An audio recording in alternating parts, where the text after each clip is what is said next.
राधे राधे। स्वागत है आप सबका मेरे चैनल मेरी आस्था में। हम श्रीमद् भगवद गीता का अध्ययन कर रहे हैं, जिसमें हमने अध्याय 1 से अध्याय 17 तक संपूर्ण कर लिए हैं। हमारा 18वां अध्याय चल रहा है और वो हमने थोड़ा बड़ा है तो पार्ट्स में किया है। तो आज हम 18वें अध्याय को संपूर्ण कर लेंगे। तो हम प्रारंभ करते हैं। ये जो पेज है 428, हमारे प्रीवियस वीडियो में हमने यहाँ तक किया था। आज हम उसके आगे प्रारंभ करते हैं। सबके हृदय में अंतर्यामी रूप से स्थित ईश्वर ही भगवान श्री कृष्ण है और भगवान श्री कृष्ण ही सबके हृदय में अंतर्यामी रूप से स्थित ईश्वर है। यह गुह से भी गुहतर शरणागति रूप ज्ञान मैंने तुझे कह दिया। अब तू इस पर अच्छी तरह से विचार करके जैसा चाहता है वैसा कर। व्याख्या है, तू जैसा चाहता है वैसा कर। इस कथन में भगवान की विशेष आत्मीयता, कृपालुता और हितैषिता भरी हुई है। ये वचन भगवान अर्जुन का त्याग करने के लिए नहीं कहते हैं, प्रत्युत अपनी तरफ विशेषता से खींचने के लिए कहते हैं। जैसे गेंद फेंकते हैं विशेषता से पीछे लेने के लिए, ना कि त्याग करने के लिए। तात्पर्य है कि पूर्व श्लोक में अंतर्यामी निराकार ईश्वर की शरणागति की बात कहकर अब भगवान अर्जुन को अपनी तरफ अर्थात सगुण साकार की तरफ खींचना चाहते हैं, जिससे अर्जुन समग्र की प्राप्ति से वंचित ना रह जाए। निराकार में साकार नहीं आता, पर साकार में निराकार भी आ जाता है। सबसे अत्यंत गोपनीय सर्वोत्कृष्ट वचन तू फिर मुझसे सुन। तू मेरा अत्यंत प्रिय मित्र है, इसलिए यह हित की बात मैं तुझे कहूँगा। व्याख्या है, कर्मयोग गुह है, अंतर्यामी निराकार परमात्मा की शरणागति गुहत्तर है। परमात्मा के प्रभाव की बात गुहत्तम है और साकार परमात्मा की शरणागति सर्वगुहत्तम है। यह सर्वगुहत्तम पद गीता में एक ही बार यहाँ आया है। निराकार की शरण में जाने से मुक्ति हो जाती है, पर साकार की शरण में जाने से मुक्ति के साथ साथ प्रेम की भी प्राप्ति हो जाती है। भगवान ने भक्ति के प्रसंग में ही परम वचन कहे हैं। अर्जुन ने भगवान से कहा था कि मैं आपका शिष्य हूँ, शिष्यस्ते अहम। पर भगवान यहाँ कहते हैं कि तू मेरा प्रिय मित्र है, इष्टो असि। तात्पर्य है कि भगवान अपने को गुरु ना मानकर मित्र ही मानते हैं। भगवान सबको अपना मित्र बनाते हैं, अपने समान बनाते हैं, किसी को अपना शिष्य नहीं बनाते। यह सिद्धांत है कि जो खुद छोटा होता है वही दूसरे को छोटा बनाता है। भगवान सबसे बड़े हैं, इसलिए वे कभी किसी को छोटा नहीं बनाते। तू मेरा भक्त हो जा, मुझ में मन वाला हो जा, मेरा पूजन करने वाला हो जा और मुझे नमस्कार कर। ऐसा करने से तू मुझे ही प्राप्त हो जाएगा। यह मैं तेरे सामने सत्य प्रतिज्ञा करता हूँ, क्योंकि तू मेरा अत्यंत प्रिय है। व्याख्या है, भगवान का भक्त होना, उनमें मन लगाना, उनका पूजन करना और उन्हें नमस्कार करना, इन चारों में एक भी साधन ठीक तरह से होने पर शेष तीनों साधन स्वतः उसमें आ जाते हैं। भगवान का भक्त होने का तात्पर्य है मैं भगवान का ही हूँ। इस प्रकार अपनी अहंता को बदल देना भगवान में मन लगाने का तात्पर्य है। भगवान को अपना मानना भगवान का पूजन करने का तात्पर्य है। सब कार्य पूजा भाव से करना भगवान को नमस्कार करने का तात्पर्य है। अपने आप को भगवान के समर्पित करना। संपूर्ण धर्मों का आश्रय छोड़कर तू केवल मेरी शरण में आ जा। मैं तुझे संपूर्ण पापों से मुक्त कर दूंगा, चिंता मत कर। व्याख्या है, यहाँ सर्वधर्मांत परित्याज्य पद का अर्थ संपूर्ण धर्मों का स्वरूप से त्याग नहीं है, प्रत्युत संपूर्ण धर्मों के आश्रय का त्याग है। जैसे पहले अध्याय में आया है, ता इमेव स्थिता युद्धे प्राणायस्ते वक्ता धनानि च, तो इसका अर्थ यह नहीं ले सकते कि वे प्राणों का त्याग करके युद्ध में खड़े हैं। इसका अर्थ होगा वे प्राणों की आशा का त्याग करके युद्ध में खड़े हैं, क्योंकि प्राणों का त्याग करके कोई युद्ध में कैसे खड़ा होगा। इसी प्रकार अन्य च वह शूरा मदर्थे त्यक्त जीविता, इसका अर्थ यह नहीं ले सकते कि बहुत से शूरवीर अपने जीवन का त्याग करके खड़े हैं। इसका अर्थ होगा वे शूरवीर अपने जीवन की आशा का त्याग करके खड़े हैं, अर्थात उनको अपने जीवन का मोह नहीं है। अतः प्रस्तुत श्लोक में भी सर्वधर्मांत परित्यज्य पद का अर्थ सब धर्मों के आश्रय का त्याग लेना चाहिए। तात्पर्य है कि भक्त की दृष्टि में भगवान की शरणागति का जितना महत्व है, उतना धर्मों कर्तव्य कर्मों का नहीं है। धर्म अपने वर्ण आश्रम आदि को लेकर होता है, अतः उसमें शरीर की मुख्यता गहरी है, परंतु शरणागति स्वयं को लेकर होती है, अतः उसमें भगवान की मुख्यता रहती है। मामेकम शरणम व्रज का तात्पर्य है कि बाहर से सबके साथ प्रेम आदर सत्कार का व्यवहार करते हुए भी भीतर से केवल भगवान का ही आश्रय रहे। अर्जुन पापों से छूटना चाहते थे, इसलिए भगवान ने भी पापों से मुक्त करने की बात कही है। वास्तव में केवल पापों से मुक्ति ही शरणागति का फल नहीं है, पापों से मुक्ति मोक्ष का फल है। शरणागति से मनुष्य मोक्ष के साथ साथ भगवान के परम प्रेम अनंत रस को भी प्राप्त कर लेता है। इसलिए भक्त को पापों से अथवा दुखों से मुक्ति पाने की इच्छा न रखकर केवल भगवान की शरण में चले जाना चाहिए। कुछ भी चाहने से कुछ ही मिलता है, सीमित मिलता है, पर कुछ भी ना चाहने से सब कुछ असीम मिलता है। इतना ही नहीं, भगवान भी शरणागत भक्त के वश में हो जाते हैं, उसके ऋणी हो जाते हैं। भगवान का आश्रय लेना और अपने लिए कुछ न करना ही गीता का तात्पर्य है। इसलिए साधक के लिए सबसे मूल्यवान वस्तुएं दो ही हैं, भगवद आश्रय और विश्राम। शरीर आदि पदार्थों का आश्रय पराश्रय है और क्रिया का आश्रय परिश्रम है। परमात्म प्राप्ति पदार्थ और क्रिया के द्वारा नहीं होती, प्रत्युत पदार्थ और क्रिया के संबंध विच्छेद से होती है। जब साधक पराश्रय का त्याग करके भगवद आश्रय को अपनाता है और परिश्रम का त्याग करके विश्राम को अपनाता है, तब उसका मानव जीवन सफल हो जाता है। शरीर के लिए विश्राम कुछ न करना भोग है, इसलिए निद्रा के सुख को तामस कहा गया है, परंतु परमात्मा के लिए विश्राम करना साधन है, क्योंकि परमात्मा परम विश्राम स्वरूप है। नित्य परमात्मा सत्ता में सदा सर्वदा निरंतर स्थित रहना ही परमात्मा के लिए विश्राम करना है। परमात्मा के लिए होने वाला विश्राम तामस नहीं होता, प्रत्युत सात्विक होकर गुणातीत हो जाता है। पराश्रय और परिश्रम तो संसार के लिए हैं, पर भगवद आश्रय और विश्राम अपने लिए हैं। यदि किसी साधक का भगवान पर विश्वास न हो, प्रत्युत अपने पर विश्वास हो, तो वह स्वाश्रय को अपना सकता है। यदि साधक का ना तो भगवान पर विश्वास हो और न अपने पर, तो वह धर्म कर्तव्य कर्म का आश्रय अपना सकता है।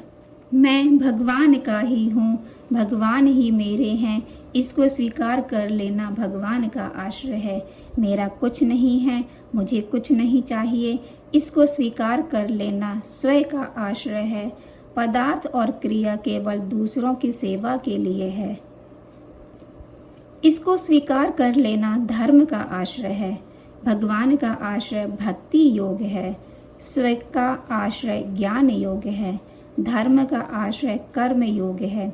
यद्यपि तीनों ही योग मार्गों से पदार्थ और क्रिया रूप प्रकृति का आश्रय बंधन और सत्ता मात्र में अपनी स्वतः सिद्ध स्थिति मोक्ष का अनुभव हो जाता है, तथापि इन तीनों में भक्ति योग भगवान का आश्रय सर्वश्रेष्ठ है, कारण कि मूल में हम भगवान के ही अंश हैं। भगवद आश्रय से मुक्ति के साथ साथ भक्ति परम प्रेम की भी प्राप्ति हो जाती है, जो मानव जीवन का चरम लक्ष्य है। यह भगवद आश्रय शरणागति गीता का सार है, जिसे भगवान ने विशेष कृपा करके कहा है। भगवद आश्रय में ही गीता के उपदेश की पूर्णता होती है। इसके बिना गीता अधूरी रहती है। इसलिए अर्जुन के द्वारा करिष्ये वचनम तब कहकर भगवान का पूर्ण आश्रय स्वीकार करने पर फिर भगवान नहीं बोले, यह सर्वगुह्यतम वचन तुझे अतपस्वी को नहीं कहना चाहिए, अभक्त को नहीं कहना चाहिए, तथा जो सुनना नहीं चाहता उसको नहीं कहना चाहिए, और जो मुझ में दोष दृष्टि करता है उसको भी नहीं कहना चाहिए। व्याख्या है, जो सहिष्णु सहनशील नहीं है वह अतपस्वी है। जो भक्ति का विरोध अथवा खंडन करने वाला है वह अभक्त है। जो अहंकार के कारण सुनना नहीं चाहता वह अशुश्रूषव है। जो भगवान में दोष दृष्टि रखता है वह अभ्यसूयती है। जिसकी भगवान पर तथा उनके वचनों पर श्रद्धा नहीं है, जो भगवान को मनुष्यों की तरह स्वार्थी तथा अभिमानी समझता है, वह भगवान पर दोषारोपण करके पतन की तरफ न चला जाए। इसीलिए उसे पूर्व श्लोक में कहे गए गोपनीय वचन को कहने का निषेध किया गया है। मुझ में पराभक्ति करके जो इस परम गोपनीय संवाद गीता ग्रंथ को मेरे भक्तों में कहेगा वह मुझे ही प्राप्त होगा, इसमें कोई संदेह नहीं है।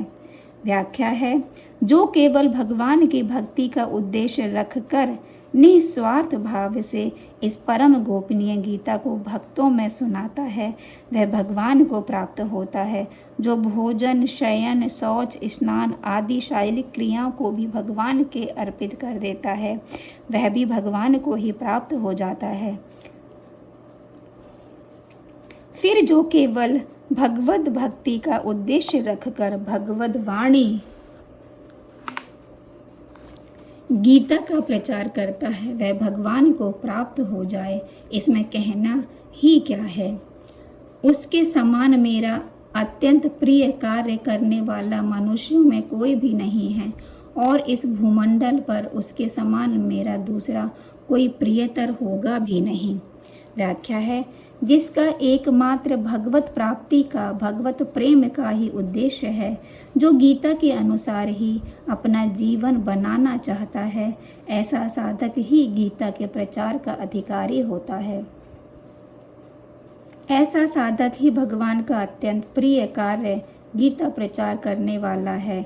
जो लोगों को गीता में लगाता है उसके समान पृथ्वी मंडल पर भगवान का दूसरा कोई प्रियतर नहीं होगा, कारण कि गीता की शिक्षा से मनुष्य मात्र प्रत्येक परिस्थिति में सुगमता से अपना कल्याण कर सकता है।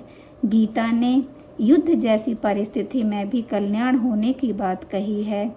जब युद्ध जैसी घोर परिस्थिति में भी मनुष्य का कल्याण हो सकता है, फिर अन्य परिस्थिति में कैसे नहीं होगा। इसलिए भगवान गीता के प्रचार की विशेष महिमा गाते हैं। जो मनुष्य भगवान का अत्यंत प्रिय हो जाता है उसे ज्ञान योग कर्म योग और भक्ति योग तीनों योग प्राप्त हो जाते हैं। जो मनुष्य हम दोनों के इस धर्म में संवाद का अध्ययन करेगा उसके द्वारा भी मैं ज्ञान यज्ञ से पूजित होऊंगा, ऐसा मेरा मत है। व्याख्या है, भगवान ज्ञान यज्ञ को द्रव्य यज्ञ से भी श्रेष्ठ मानते हैं। जो गीता का अध्ययन करता है उसके द्वारा भगवान ज्ञान यज्ञ से पूजित होते हैं। जब गीता के अध्ययन मात्र का इतना महात्म्य है, फिर उसके अनुसार आचरण करने का कितना महात्म्य होगा। श्रद्धावान और दोष दृष्टि से रहित जो मनुष्य इस गीता ग्रंथ को सुन भी लेगा, वह भी शरीर छूटने पर पुण्य कार्यों के शुभ लोकों को प्राप्त हो जाएगा।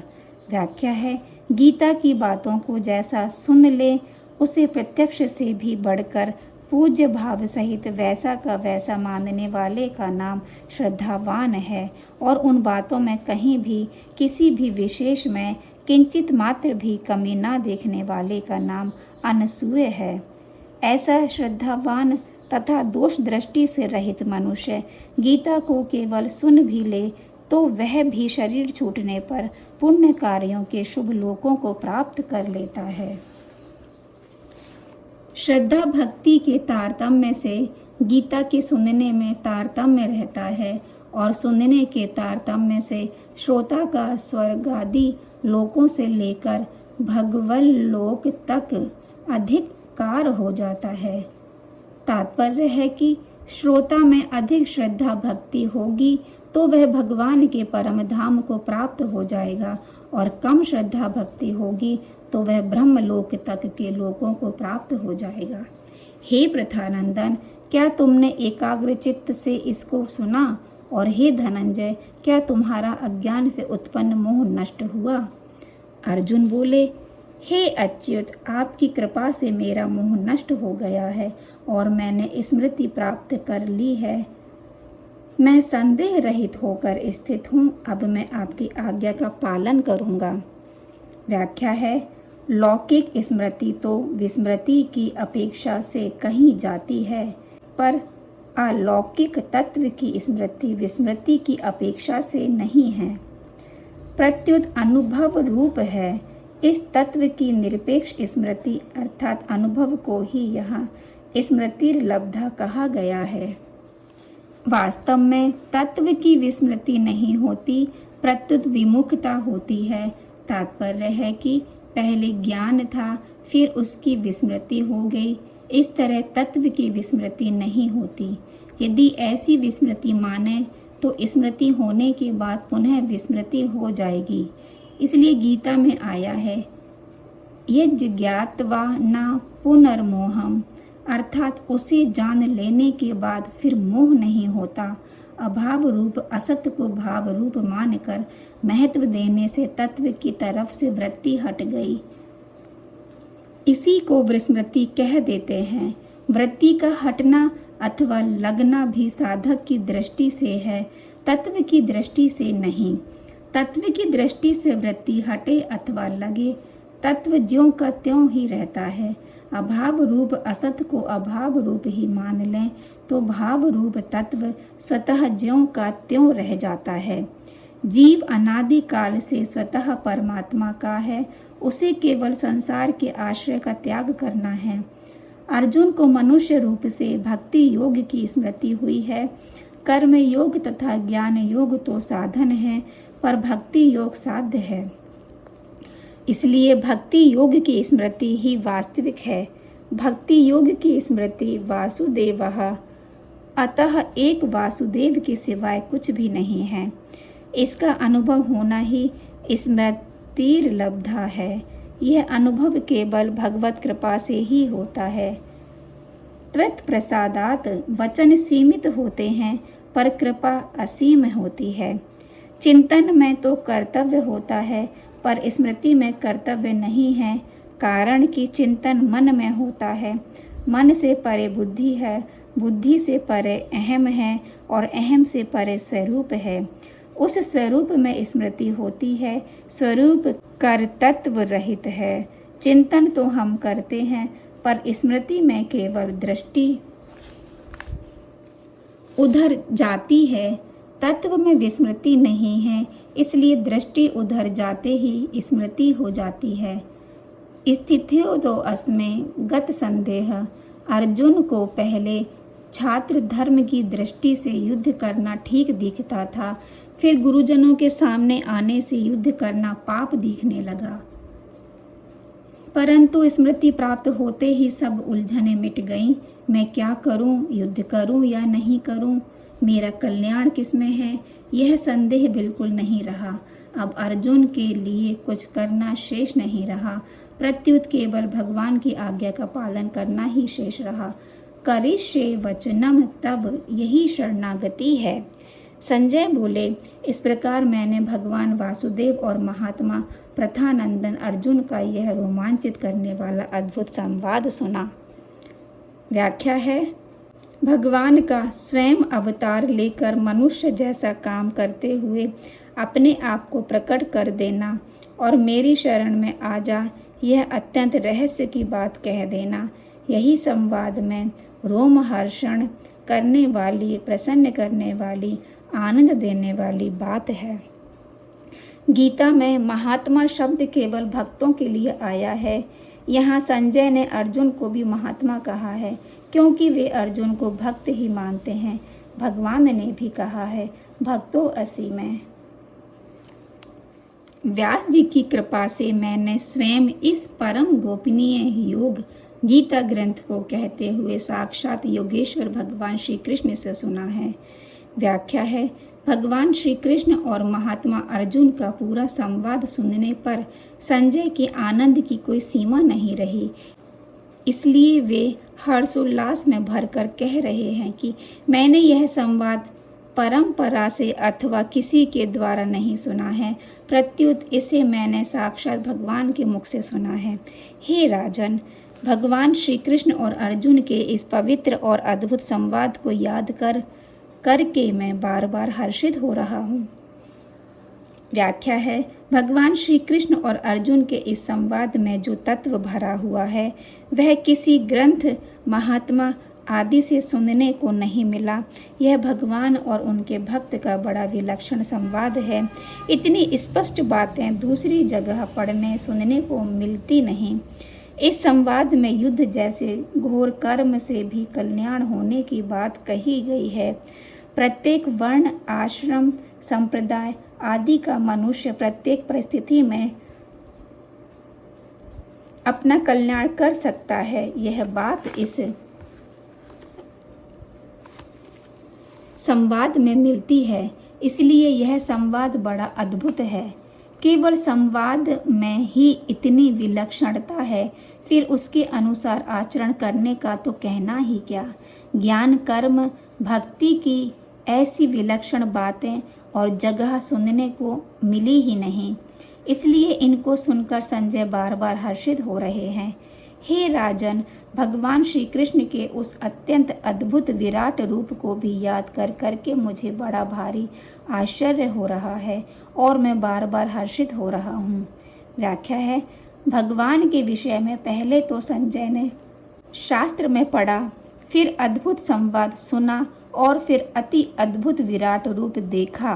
तात्पर्य है कि शास्त्र की अपेक्षा श्री कृष्ण अर्जुन संवाद अद्भुत था और संवाद की अपेक्षा भी विराट रूप अत्यंत अद्भुत था।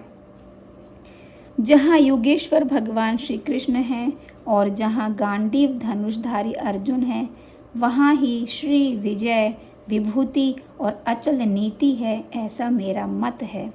व्याख्या, संजय कहते हैं कि राजन, जहाँ अर्जुन का संरक्षण करने वाले, उन्हें सम्मति देने वाले, संपूर्ण योगों के महान ईश्वर,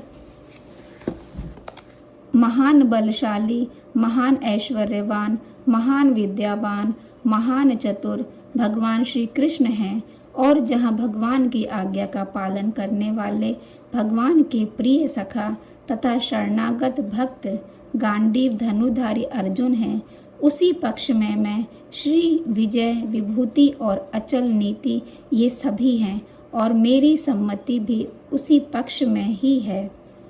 युद्ध में कौन जीतेगा और कौन हारेगा, इसका निर्णय वास्तव में उसी समय हो गया था जब अर्जुन और दुर्योधन दोनों युद्ध का निमंत्रण देने भगवान श्री कृष्ण के पास पहुंचे थे। अर्जुन ने अस्त्र शस्त्रों से सुसज्जित नारायणी सेना को छोड़कर निःशस्त्र भगवान श्री कृष्ण को स्वीकार किया और दुर्योधन ने भगवान को छोड़कर उनकी नारायणी सेना को स्वीकार किया। गीता के अंत में संजय भी मानो उसी निर्णय की ओर संकेत करते हैं। यह सर्वविदित तथ्य है कि जहाँ भगवान श्री कृष्ण विराजमान हैं वहीं विजय है। यतः कृष्ण स्ततो जय। श्री राधे राधे। इसी के साथ में हमारा 18वां अध्याय संपूर्ण होता है और श्रीमद् भागवत गीता के सभी अध्यायों का पाठ पूरा हो जाता है। तो ये यहाँ पर श्रीमद् भागवत गीता की आरती दे रखी है। जय भगवत गीते, जय भगवत गीते, हरि हिये कमल विहारिणी सुंदर सुपुनीते। जय भगवत गीते, कर्म सुमर्म प्रकाशिनी कामासक्ति हरा, तत्व ज्ञान विकासिनी विद्या ब्रह्म परा। जय भगवत गीते, निश्चल भक्ति विद्यायिनी निर्मल मलहारी, शरण रहस्य प्रदायिनी सब विधि सुखकारी। जय भगवत गीते, राग द्वेष विदारिणी कारिणी मोद सदा, भव भय हारिणी तारिणी परमानंद प्रदा। जय भगवत गीते, आसुर भाव विनाशिनी नाशिनी तम रजनी, देवी सद्गुणदायिनी हरि रसिका सजनी। जय भगवत गीते, समता त्याग सिखावनी हरिमुख की बानी, सकल शास्त्र की स्वामिनी श्रुतियों की रानी। जय भगवत गीते, दया सुधा बरसावनी मातो कृपा कीजिए, हरि पद प्रेम दान कर अपनों कर लीजिए। जय जय भगवत गीते। श्री राधे राधे श्याम।